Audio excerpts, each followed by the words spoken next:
नमस्कार, मैं हूं आपके साथ पूर्णिमा मिश्रा।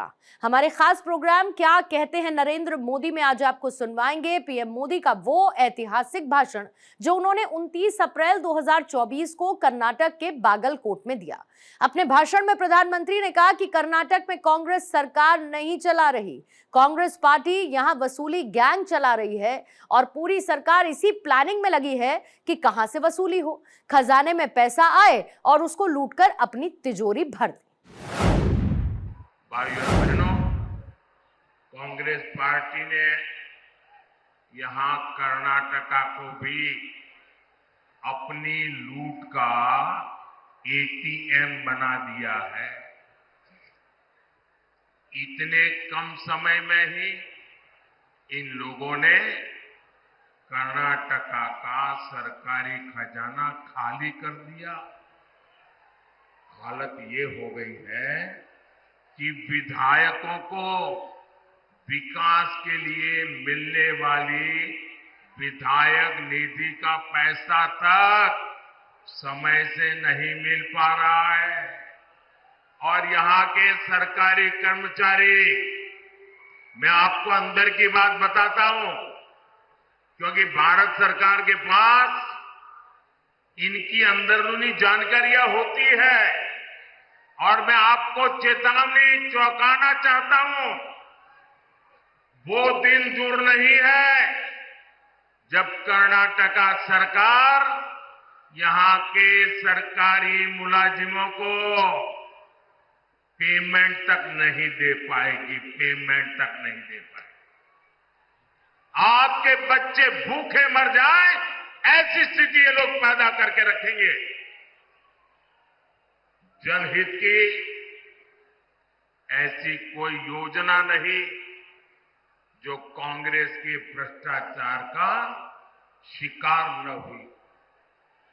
और इसलिए तो देश के सभी अनुभवी लोग कहते हैं, इतिहास भी कहता है, कांग्रेस आई तबाही लाई, कांग्रेस आई तबाही लाई।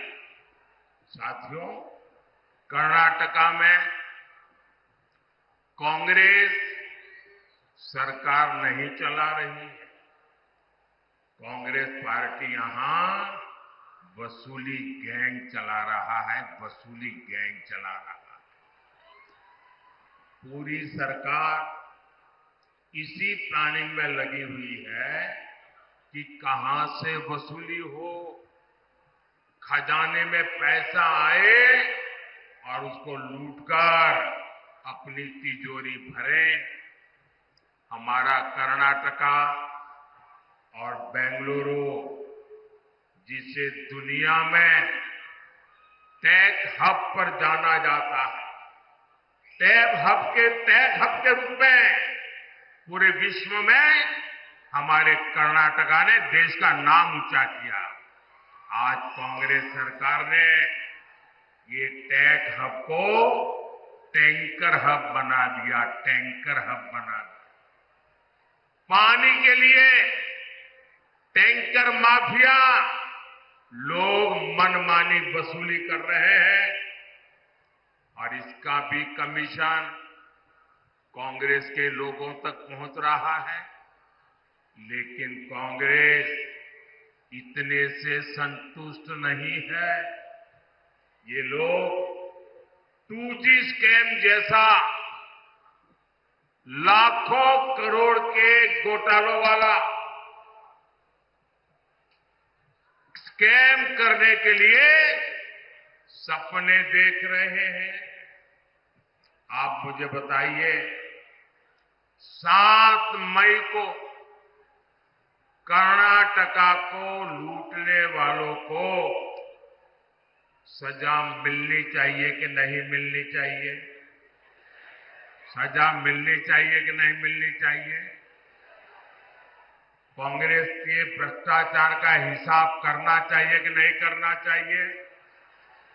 चुन चुन करके कांग्रेस को साफ करना चाहिए कि नहीं करना चाहिए? करेंगे, पूरे कर्नाटका में कर देंगे, हमारे बागलकोट में भी कर देंगे, पूरे इस क्षेत्र में कर देंगे। साथियों, मोदी जनता के बीच अपना रिपोर्ट कार्ड को लेकर आता है। हमने कर्नाटका और उस क्षेत्र के लिए कितना काम किया, ये भी आपके सामने है। हमारी सरकार कर्नाटका में कई एयरपोर्ट बना रही है। इनमें से एक बीजापुर में भी तैयार हो रहा है।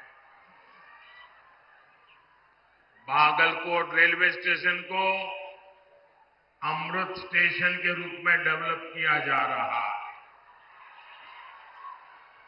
बागलकोट से गुजर रहे नेशनल हाईवे को चौड़ा किया जा रहा है। इससे बादामी, पट्टदकल और आइहोले जैसे ऐतिहासिक जगहों पर पर्यटन को बढ़ावा मिलेगा। साथियों, पिछले 10 वर्षों में मोदी ने उस वर्ग की चिंता की है जिसे कांग्रेस ने बदहाली का जीवन जीने पर मजबूर कर दिया था।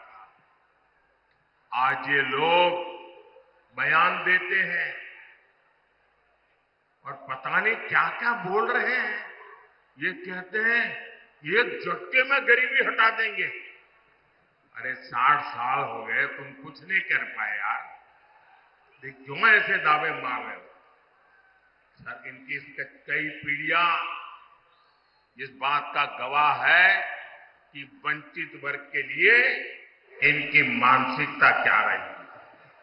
करोड़ों परिवार इस देश में जीवन की मूलभूत जरूरतों से वंचित थे। उनके दुख, उनकी तकलीफ से कांग्रेस और उनके साथियों के कोई वास्ता नहीं था। आप कल्पना कर सकते हैं, मोदी के आने के पहले हमारे देश में 18,000 विलेज ऐसे थे जहां बिजली का खंभा भी नहीं पहुंचा था। 18,000 गांव। आप सोचिए, 21वीं सदी में 18,000 विलेज, करोड़ों लोग अंधेरे में जिंदगी गुजारते थे। रात होते ही गांव में सन्नाटा पसर जाता था। जानवरों का खतरा रहता था। कितनी पीढ़ियों तक बच्चों को पढ़ाई के लिए रोशनी तक नहीं मिली। लेकिन जब मोदी को आपने अवसर दिया तो गांव तक बिजली पहुंचाने का समय सीमा में संकल्प लिया, पूरा कर दिया। और उस समय ये लोग मजाक बनाते थे कि पहाड़, रेगिस्तान, जंगल हर जगह से गुजरकर गांव-गांव बिजली पहुंच कैसे सकती है। लेकिन आज देश का ऐसा कोई गांव नहीं जहां बिजली न पहुंचे। इसी तरह हमने पानी की समस्या के समाधान के लिए जल जीवन मिशन शुरू किया। जल जीवन मिशन की शुरुआत से पहले देश में केवल 16% घरों में, 16% घरों में नल से जल का कनेक्शन था। 16%। आजादी के इतने सालों के बाद भी सिर्फ 16%। मोदी ने 5 इयर्स में 75% से ज्यादा घरों तक पानी पहुंचा दिया। 70 ईयर केवल 3 करोड़ कनेक्शन और 5 ईयर में 11 करोड़ कनेक्शन। ये काम मोदी करता है। क्या ये काम मोदी के आने पहले हो नहीं सकता था क्या? वही सरकार, वही नियम, वही फाइलें, वही दफ्तर, आप नहीं कर सकते थे, मोदी ने करके दिखाया। और इसलिए भाइयों बहनों, आपको तय करना है कि देश कैसे लोगों के हाथ में देना है। भाइयों बहनों, काम हो सकता था। जब कांग्रेस को गरीब की, वंचित की रत्ती पर थोड़ी सी भी चिंता होती, लेकिन कांग्रेस को कभी गरीब की, वंचित की, दलित की, पिछड़ों की उनको परवाह ही नहीं थी। साथियों, कांग्रेस का यही रवैया हमारे बॉर्डर विलेजेस के लेकर रहा। सीमावर्ती गांवों को कांग्रेस सरकारें जानबूझकर विकास से वंचित रखती थी, वो इसे अपनी रणनीति का हिस्सा बताते थे।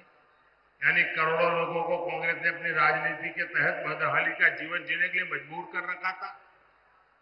मोदी ने ये विकास विरोधी सोच बदली। हमने सीमा पर बसे गांवों को आखिरी नहीं, देश का पहला गांव कहना और उसको उस प्रकार से ट्रीट करने का निर्णय किया। आज विकास देश के हर पहले गांव तक पहुंच रहा है। भाइयों और बहनों, कांग्रेस की विकास विरोधी मानसिकता का बड़ा बोझ हमारे एससी, एसटी समाज भी को उठाना पड़ा। एससी, एसटी समाज के लोग विकास से सबसे दूर थे। हमने आज पीएम आवास योजना के तहत 4 करोड़ लोगों को पक्के मकान दिए। 55 करोड़ गरीबों के पहली बार बैंक में खाते खुल गए। उज्ज्वला योजना के तहत करोड़ों माताओं बहनों को मुफ्त गैस सिलेंडर मिले, उन्हें धुएं से आजादी मिली। इनमें से सबसे बड़ी संख्या एससी, एसटी, ओबीसी समाज के लोगों की है। आज शिक्षा से लेकर रोजगार तक सरकार की योजना का बहुत बड़ा लाभ इस वर्ग को मिल रहा है। साथियों, बीजेपी कर्नाटका के विकास में अपनी पूरी ऊर्जा लगाती है, लेकिन कांग्रेस हमारी योजनाओं को रोकने में पूरी ताकत लगाती है। हमने बागलकोट की इलकल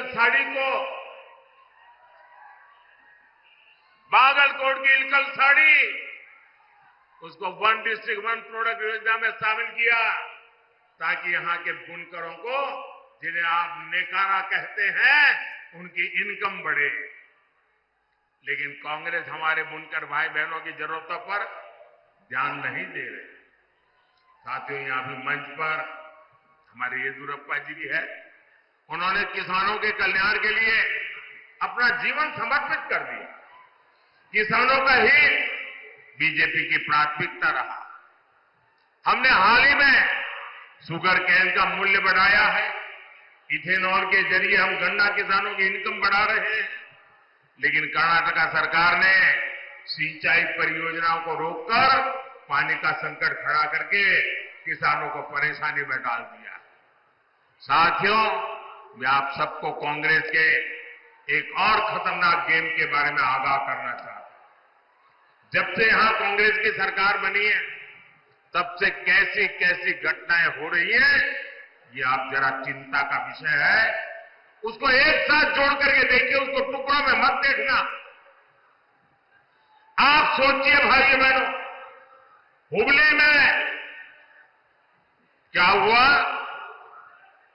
हमारी एक बेटी के साथ क्या हुआ।